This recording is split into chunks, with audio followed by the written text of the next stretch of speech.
Ko'hna Buxoro. Bu qadim maskan o'z tarixi davomida ne voqealarga guvoh bo'lmagan, ne tarix silsilalariga bardosh bermagan deysiz. Bu yurtdan bugun ham dunyo ahli tan olgan buyuk piru ulamolar, ulug' allomalar yetishib chiqqan. Bugun bu qadim zaminga tashrif buyurgan mahalliy va xorijlik mehmonlar borki, ota-bobolarimiz bunyod etgan me'moriy obidalarga boqib, ularning necha asrlardan buyon salobat to'kib turishiga, ajdodlarimiz aql zakovatiga tahsinlar o'qimoqda. Buxorodagi ana shunday boqiy obidalardan biri bu Kogon shahridagi Buxoro amiri Abdulahadxon saroyidir. Keling aziz teletomoshabin, Amir Abdulahadxon saroyining ichkarisiga kirishdan avval uning bunyod etilish tarixiga nazar tashlasak.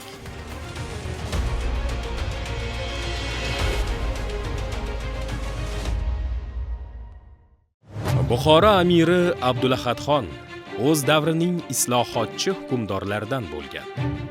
O'sha davrda Buxoro amirligi Chor Rossiyasining vassali hisoblansa-da, imperator Nikolay II Amir Abdulahadxonni qattiq hurmat qilgan. Amir Abdulahadxon har gal Rossiyaning o'sha paytdagi poytaxti Sankt-Peterburgga tashrif buyurganida imperator bilan uzoq suhbatlashgan. Turkistonning, ayniqsa Buxoroning ko'hna tarixi, uning tabiati, boqiy obidalari haqida gapirib imperator o'z hayratlarini yashira olmagan va bu zaminga albatta borishni niyat qilganligini aytgan. Amir Abdulahadxon safardan qaytgach, imperator Nikolay II munosib kutib olish uchun Kogon shahrida saroy qurishga amr qiladi. Ushbu saroyni qurishdan oldin Amir Abdulahadxon Rossiyaning bir qator davlatlari rivojlangan o'sha davrning texnikasidan xabardor bo'lganligi uchun ham o'z davrining islohotchisi sifatida mana shunday bir dunyoning ko'zga ko'ringan arxitektura namunasini Buxoroda qurishni niyat qiladi. 1892-yilda amirga ushbu g'oya paydo bo'lgach, Turkistonning ko'zga ko'ringan arxitektori Aleksandr Benoani taklif etadi.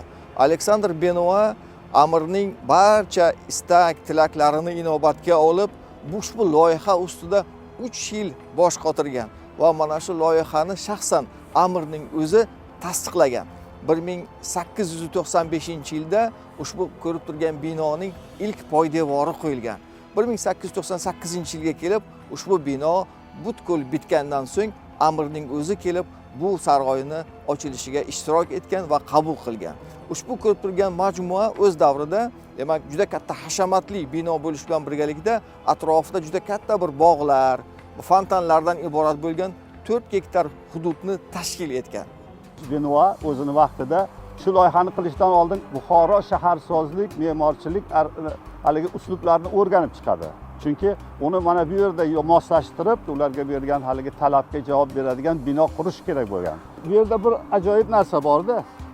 Mana Benoaning bu yerda ishlatgan uslublardan bittasi barokko uslubi.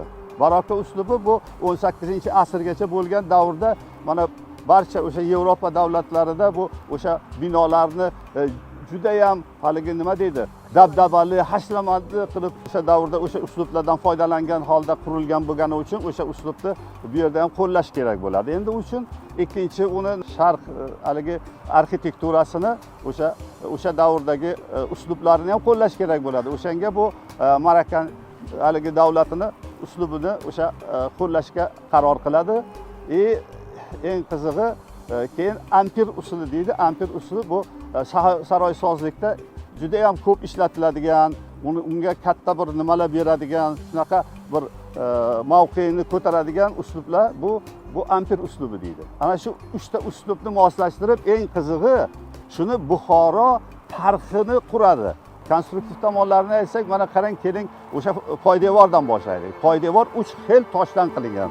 O'sha haligi tog' toshlardan 3 xildan qilingan. 3 xilda 3 xil xarakteristikasi bor. 3 xil xarakteristikasida ular bittasi masalan zaxni o'tkazmaydi, ikkinchisi tuzlarga haligi bardosh beradigan, uchasi shu uchlar. O'sha uchun mana bu nimani loyihani qilayotganda u loyihada shunday taklif beradiki, 1 yil davomida faqat poydevorni qurish ishlari olib boriladi. Poydevor ishlarida mana bu nimani toshlarni qatlam qilib joylashtirib, shu bilan haligi devorni poydevorni tayyorlashadi. O'sha uchun poydevor juda ham mustahkam. Biz o'rganib chiqdik. Mana hozirgi davrda poydevorni ochdik. Poydevorni hamma tomondan hozir nimasi texnologiyasi bo'yicha uni shamollatishga qo'yganmiz. Hozir ancha zaxni qochirish kerak. Keyin yana qo'shimcha ishlar olib boriladi. Darhaqiqat, Amir Abdulahadxonning taklifiga ko'ra, saroy qurilishi loyihasi bilan o'z davrining mohir me'mori Benua qariyb 2 yil shug'ullanadi va tayyor bo'lgan loyihani Amir Abdulahadxonga taqdim etadi. Loyihada mehmonlarni kutib olish uchun kerak bo'ladigan barcha qulayliklar ko'zda tutilgan edi.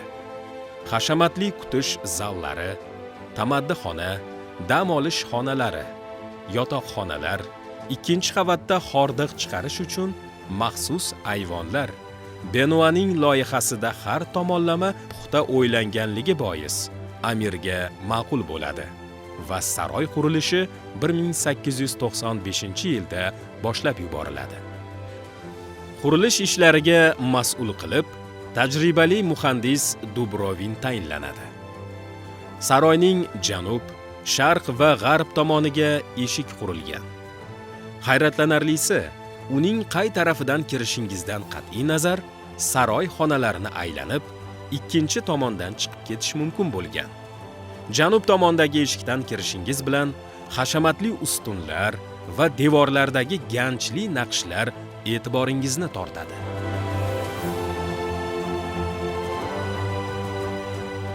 Albatta, bunday hashamatlar o'sha davr arxitekturasiga xos bo'lib, buni ampirik uslub deb ataladi. Bu imperiyaga xos bo'lgan uslub bo'lib, bu uslublar Yevropada, demak Napoleon Bonapart davrida shakllangan bo'lib, endi uni yangicha uslublari, yangicha holatda mana shu Rossiyadan bizning mana Buxoro amirligigacha yetib kelganligiga mana shu bino guvohlik berib turibdi. Ushbu binoda mana bir qator chizilgan suratlarni ko'rib turibmiz. Kirgan rossiyalik nufuzli mehmonlar, demak o'sha imperator xonadoni vakillari ushbu suratlarni ko'rib, o'zining demak Rossiyasidagi o'sha saroyiga, uning o'rmonlari, muhitiga tushib qolganday bo'ladi. Va o'z-o'zidan bu madaniyat, san'at bilan birgalikda mahalliy ustalarimizning ganchkorlik uslubida ishlangan demak san'atlarining ham namunasini mana bu ganchkorlik namunasida, bezaklarda ko'rishimiz mumkin. Mana guldasta deydi. Bu bevosita sharq bilan g'arbning uyg'unlashgan san'atini namunasi bo'lib hisoblanadi. Mana yuqorida agar e'tibor qiladigan bo'lsak, bu demak Rossiya imperatorlari xonadoniga xos bo'lgan uslub belgilarini yuqorida ko'rsak, uning atrofini demak sharqona demak bezaklar demak qamrab olgan. Binoning agar turli tomonlariga e'tibor qaratadigan bo'lsak, o'sha binoni istadigan va uni demak qishda ahvolini saqlashga xizmat qiladigan, umrini uzaytiradigan demak o'sha davr uchun pechlar, kaminlar demak qurilgan. Kaminlar ham demak Rossiyada demak juda rivojlangan, o'sha davr uchun o'ziga xos ham bezak, ham demak buni maqsadli foydalanilgan. Buni tuynuklari shunday o'ylab topilganki, demak issiqlik butun bino bo'ylab aylanib keyin chiqib ketgan. Natijada juda katta hashamatli bo'lishi bilan birgalikda demak bu binolar bir xil isitilishiga imkoniyat bergan. Yana bir qiziq tomoni borki, bu binoning tarixida shunday bir uslub borki, uning 3 metrdan iborat bo'lgan, demak yer ostida, demak yozgi vaqtlarda havoni salqin saqlash uchun demak havoni haydab turadigan demak moslamalar bo'lgan. Bu bino o'z davri uchun juda texnikaning barcha imkoniyatlarini o'zida mujassamlashtirganligi bilan ham farq qiladi. birinchi bo'lib mana shu binoda Buxoro amirligi uchun demak mexanik elektr toklari shu yerda ishlatilgan va ular bu binoni demak havosini salqin saqlash uchun kechqurunlari mana bunday yorug'lik bilan ta'minlash uchun ham elektrdan foydalangan ilk bino bo'lib hisoblanadi. Saroyning har bir xonasi Mavritaniya uslubida, o'ziga xos tarzda, yuksak did va mahorat bilan bezatilgan. Buxorolik va rossiyalik mohir usta me'morlar saroy bezaklarida sharq va g'arb uyg'unligini yaratishgani bu xonalarni, umuman saroyni yanada ulug'vor hamda mahobatli qilib ko'rsatadi.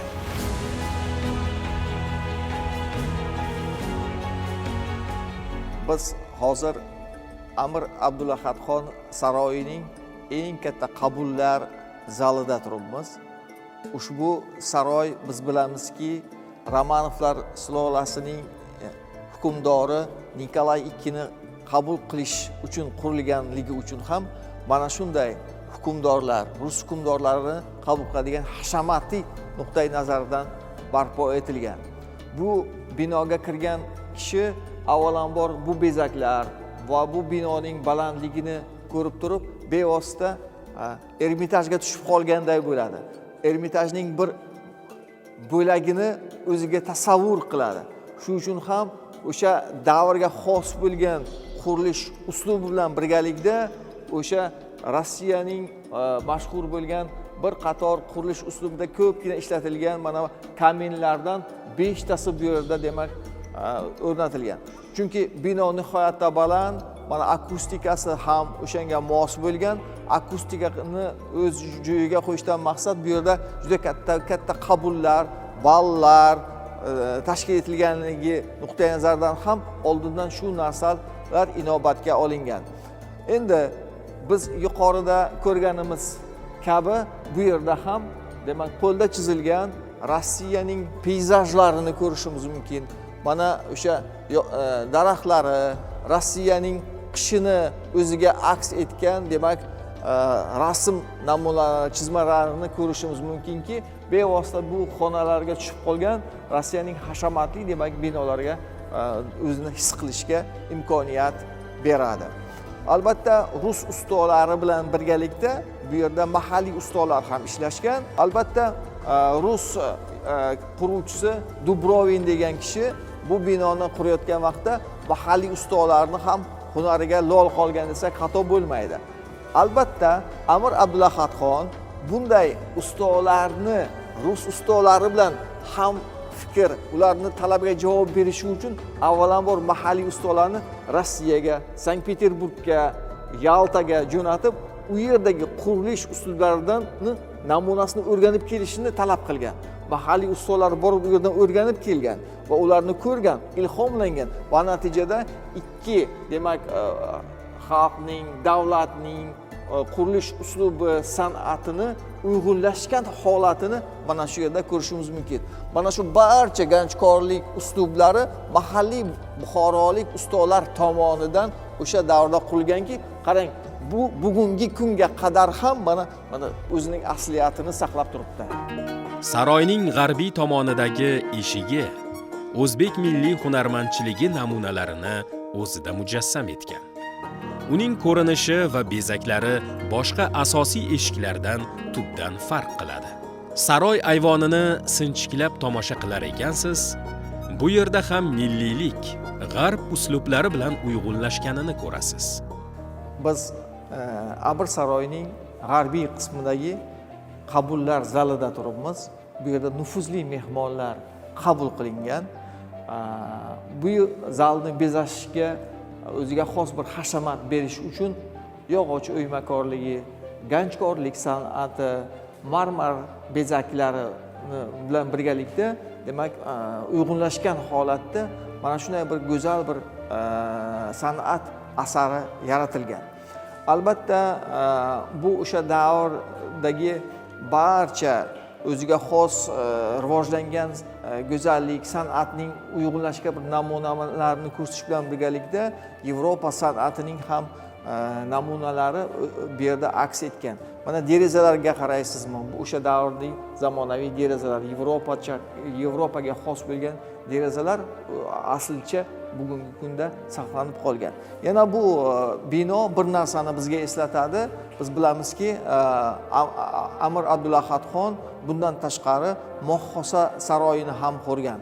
Mana shu zalning o'zi, demak, qabulxonaning o'zi Moxxosaning takrori sifatida shakllangandek ko'rinadi. Aslida bu yerdagi ustolar Moxxosaga ham borib, mana shunday xuddi shunga o'xshash binoni qurgan degan taxminlar ham bor. Saroyning sharqiy tomondagi eshigidan hukmdor qabulxonasiga kirish va ikkinchi qavatga ko'tarilish mumkin bo'lgan. Shundanda bu qismning arkalari juda hashamatli va salobatli qilib bunyod etilgan.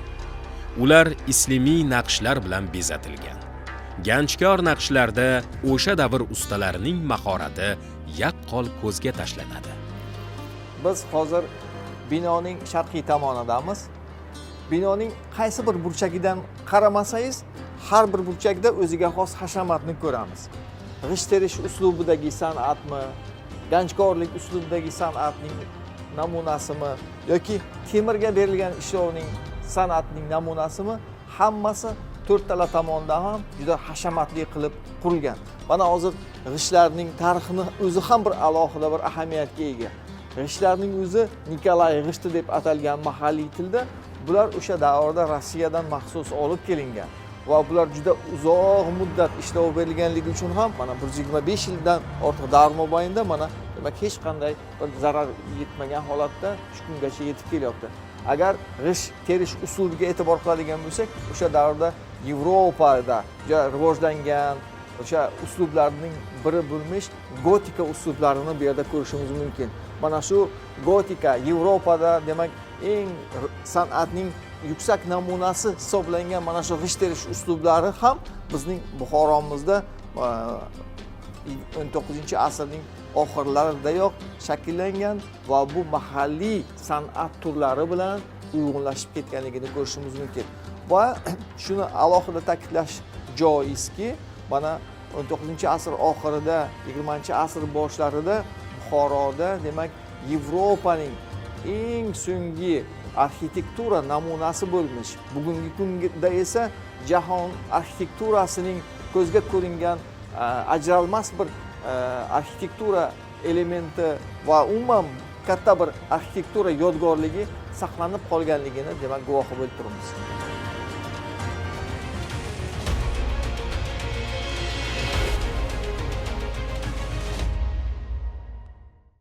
Butun binoni fasadi bo'ylab mana shunday g'ishtdan qilingan kolonalar qo'yilgan.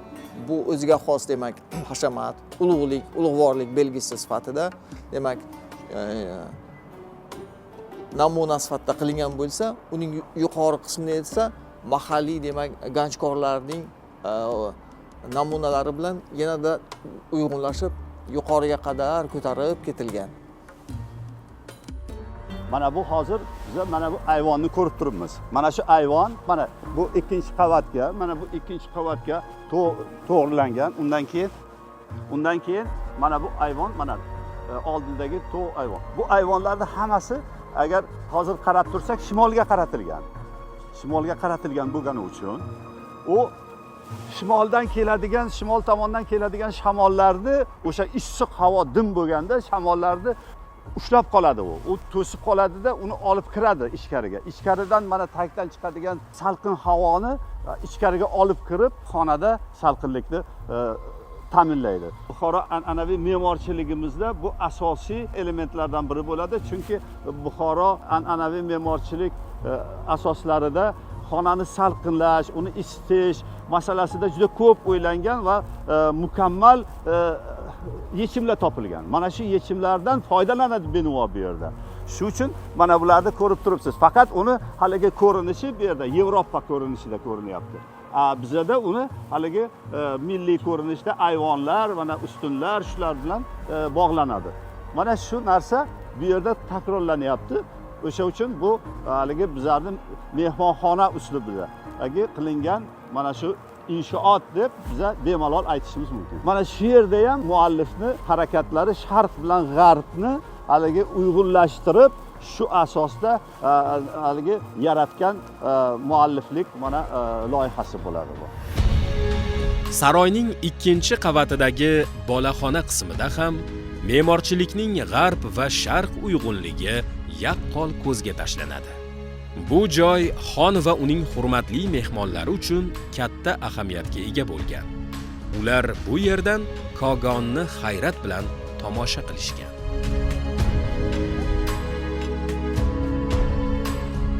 Biz hozir binoni ikkinchi qavatiga ko'tarilyapmiz. Binoni ikkinchi qavatiga, demak, marmardan qilingan zinapoyalar orqali spiralsimon aylanib chiqamiz. Agar bu zinapoyalarning qurilishiga e'tibor qiladigan bo'lsak, minorai kalonning demak zinalariga ham xuddi shunday aylanib, spiral holatda aylanib tepaga chiqiladi. Ma'lum bir ma'noda ushbu zinalarning qurilishida, ikkinchi qavatga ko'tarilishda ham o'sha davr, ya'ni bundan 1000 yillik oldingi davr arxitekturaning erishgan yutuqlaridan unumli foydalangan desak xato bo'lmaydi. Biz hozir ikkinchi qavatdamiz. Ikkinchi qavatning demak balkon qismidamiz. Bu balkon qismidan butun shahar kaftdek namoyon bo'lib turibdi. Har ikkala tomonda katta minoralarni ko'rishimiz mumkin, yoki mana bu tomonda ham minoralar bor, bu tomonda ham minoralar bor. Bu minoralar 19-asr oxirida Yevropada, ayniqsa Rossiyada keng an'anaga aylangan neo-mavritan uslubi deb ataladi. Bu neo-mavritan uslubi demak arab san'ati bilan Yevropa san'atining uyg'unlashgan holati nuqtai nazaridan mana shunday bir o'sha davr muhitini, o'sha davr arxitekturasini mana shu yerda aks etishga harakat qildirgan. Neo-mavritan uslub bilan birgalikda mahalliy uslubni ham biz ko'rishimiz mumkin. Mana agar yuqorida Yevropa, arab san'ati namunasini biz ko'radigan bo'lsak, uning pastini esa mahalliy buxorocha ganjkorlik uslublarini demak ko'rishimiz mumkin. Bular mana g'isht san'atini o'sha davrdagi qurilish uslubida yana o'ziga xos demak Rossiyaning o'sha davrdagi g'isht terish uslublari ham o'rtada demak markazda turibdi. Agar biz ikki tomonga e'tibor qiladigan bo'lsak, yarim demak aylana ichidan o'tib bu yerdagi yotoqxonalarga kirishimiz mumkin.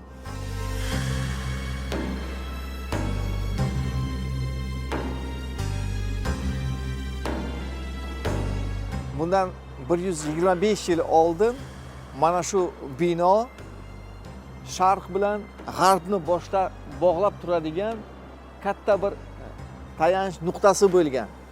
Demak, bizning chap tomonimizda eski Buxoro, sharq bo'ladigan bo'lsa, demak o'ng tomonimda g'arb, rivojlangan Yevropaning bir bo'lagi, demak mana shu yerda bir-biriga qo'shilib ketgan joy hisoblangan. Shu uchun ham eski shahar bu tomonda, yangi shahar bu tomonda bir-biri bilan keng, qizg'in aloqalarni mana shu nuqtadan boshlaganlar.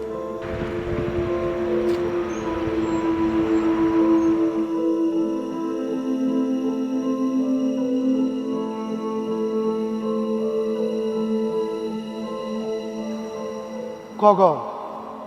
Bu men tug'ilib o'sgan shahar. Bu mening ona yurtim.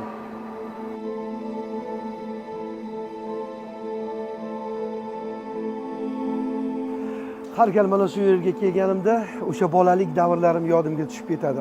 Men aslida Kogonda tug'ilib o'sganman. Mana shu yerda aynan mana shu tarixiy majmua oldida katta bo'lganman desam mubolag'a bo'lmas.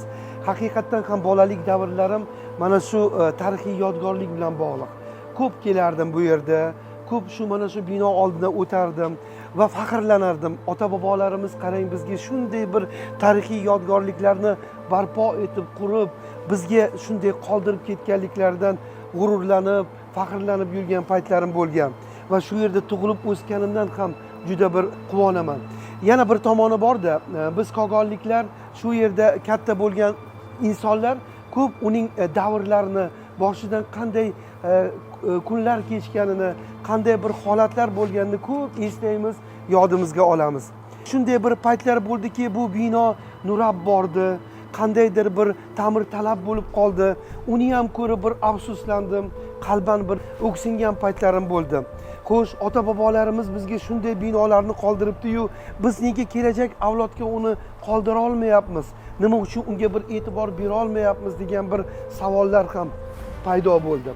Shukrki, mana qarang, ayni damlarda, shu kunlarda Kogondagi mana shu Amir saroyi deb nom olgan katta bir yodgorlik ta'mirlanyapti. Biz buxoroliklarni, kogonliklarni tashabbusini prezidentimiz, yurtboshimiz qo'llab-quvvatlab, unga darhol o'sha xorijiy investorlarni jalb qilgan holda, banklarni jalb qilgan holda mablag'lar topib berdilar. Ta'mirlash ishlari boshlanib ketdi. Bu majmuani oldiga kelganimizda endi biz doimo quvonch bilan qaraymiz. Sababi biz ham kelajak avlodga mana shunday bir yodgorlikni bugun tuhfa etyapmiz. Lekin eng muhimi quvontirayotgan tomoni shundaki, ishlar boshlandi. Bugun ta'mirlash, qurilish ishlari mana jadal suratlarda olib borilmoqda. Eng muhimi, biz bugun mana shu jadal suratlarda olib borayotgan ishlarni ko'rib chin dildan quvonyapmiz. Axir bugun bo'lyapti bu ishlar, bugun qilinyapti. Bu albatta prezidentimiz ta'birlari bilan aytadigan bo'lsak, xalqimizni bugun rozi qilishiga erishilyapti. Bugun xalqimiz uchun mana shunday imkoniyatlar, sharoitlar yaratilyapti.